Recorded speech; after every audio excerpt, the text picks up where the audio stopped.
All right, today we are pulling back the curtain on something that literally affects every single one of us, our local government right here in Malaysia. We're going to dig into how it's all supposed to work and, maybe more importantly, what it means when it doesn't. So, have you ever stopped and wondered about this? I mean, why is it that your local park might look absolutely pristine, but the road just outside your house is a total disaster of potholes? It's a really common frustration, right? Well, the answer isn't just bad luck. It all comes down to how our local councils are managed, and today we're going to get to the bottom of it. First things first, what exactly is a local authority? Well, think about it. They're the ones behind all the stuff we see and use every single day. They collect our trash, they keep our parks looking nice, and they're supposed to keep our roads and drains working properly. Basically, they're the people who make our neighborhoods livable. Okay, so to really understand why some of these services are great, while others not so much, we need to look at the very foundation of local government. I want you to picture it like a building. It's held up by three absolutely essential pillars. And if even one of those pillars starts to get a little shaky, the whole thing is at risk of coming down. So, let's talk about our first pillar, and it's a big one. It's all about the money, financial control. You can think of this as the official rule book. It governs every single ringgit of public money and is there to make sure it's spent correctly and for the right reasons. At its core, financial control is really about stopping things like waste and corruption before they even get a chance to start. It's what gives the people in charge the real, accurate information they need to make smart choices. And honestly, it's what maintains our trust in the whole system. This slide here shows you the journey our money takes. It's a cycle. First, a budget is planned out and approved. Then, as that money gets spent, every single cent is supposed to be meticulously recorded. And finally, an independent audit comes in to check everything, to make sure it was all done by the book. It's a complete circle of accountability. And make no mistake, this isn't just a friendly suggestion, it is the law.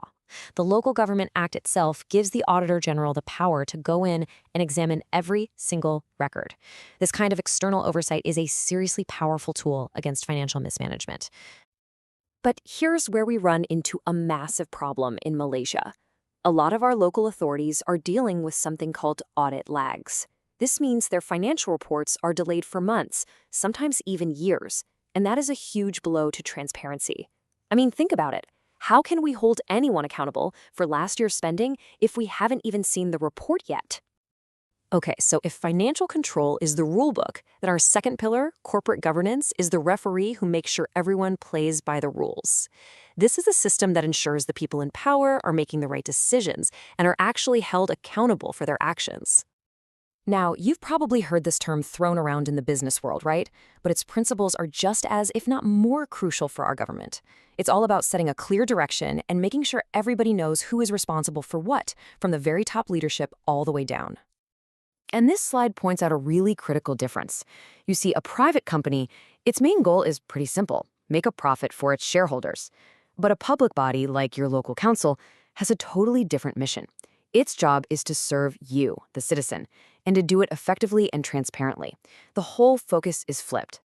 So what does good public governance actually look like? Well, it's really built on these core values. You've got clear accountability so we know who's in charge of what, transparency so we can all see what's going on, integrity so we can actually trust our officials, and, so important, real, genuine engagement with the community they serve.